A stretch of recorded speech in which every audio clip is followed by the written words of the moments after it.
Olá, tudo bem com você? Todos dizem que para conseguirmos uma boa argumentação na redação do Enem, precisamos usar raciocínio lógico e argumentos comprobatórios. E você sabe o que é isso? Eu sou a professora Ada Brasileiro e nossa tarefa de hoje é o fortalecimento da sua argumentação.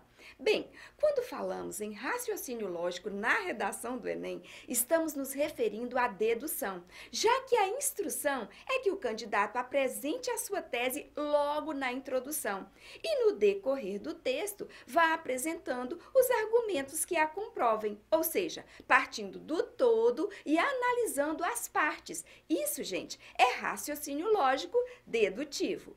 Quanto aos argumentos chamados de comprobatórios, são aqueles capazes de provar a tese defendida. Tais argumentos são os fatos, que são aquelas informações de conhecimento amplo e exatamente por isso podem ser mencionados por você sem necessidade de citar a fonte. Por exemplo, os maus hábitos alimentares podem alterar o desenvolvimento físico e a saúde das crianças. Não é um fato isso? Muito bem, as alusões históricas, outro tipo de argumento comprobatório. São fatos históricos que você pode retomar para explicar alguma situação ou ocorrência do presente. Vamos a um exemplo. A importância da mídia é histórica. No século XVIII, a imprensa disseminou as ideias iluministas e foi uma das causas da queda do absolutismo. No período da redemocratização brasileira, evidenciou-se mais uma vez o poder da mídia na manipulação da vontade popular. Ok, os exemplos são outros tipos de argumentos comprobatórios. Eles são fatos típicos e representativos de determinada situação. Normalmente, pessoal, o texto carrega algum indício, algum marcador de exemplificação. Vamos a eles. Um exemplo. Certos preconceitos estão enraizados no pensamento dos brasileiros há muito tempo. Desde as grandes navegações, por exemplo, os portugueses chamavam alguns povos africanos de bruxos, já que seus hábitos, crenças e aparências se diferenciavam dos padrões europeus. Vejam que nós fizemos aí uma alusão à história. Outro tipo de argumento comprobatório são as ilustrações. Trata-se de argumentos com base em breve narrativa que vai se entremeando em descrições, levando o interlocutor a reconstruir mentalmente uma cena. Por exemplo, os comerciais direcionados às crianças seguem um certo padrão.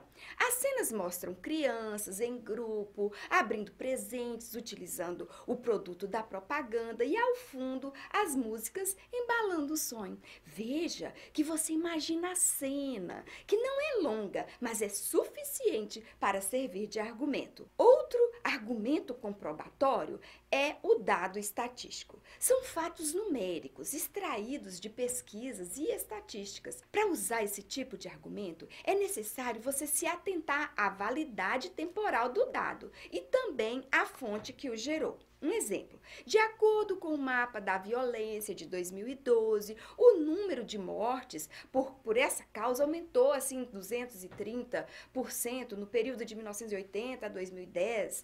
Então, veja que neste caso eu trouxe um dado. Poderia acrescentar, além da física, o balanço de 2014 relatou cerca de 48% de outros tipos de violência contra a mulher, dentre esses a psicológica.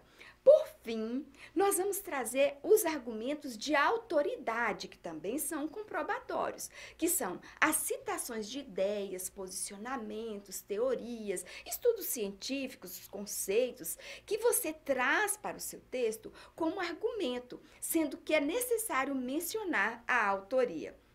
Nessa circunstância, você deve representar aquele autor que verdadeiramente seja uma autoridade no tema do qual você está tratando, que possa trazer credibilidade ao leitor. Vamos a um exemplo. Ao falar sobre livre-arbítrio, é necessário lembrar de Santo Agostinho, que defendeu o uso da liberdade consciente pelas criaturas racionais. Para usar esses argumentos e outras estratégias argumentativas, é necessário ler e anotar aquilo que achou interessante. É isso. Acha que poderá melhorar a sua argumentação na redação do Enem? Então, compartilhe esse vídeo para que outras pessoas também possam usufruir dessas dicas. Até a próxima e muito obrigada!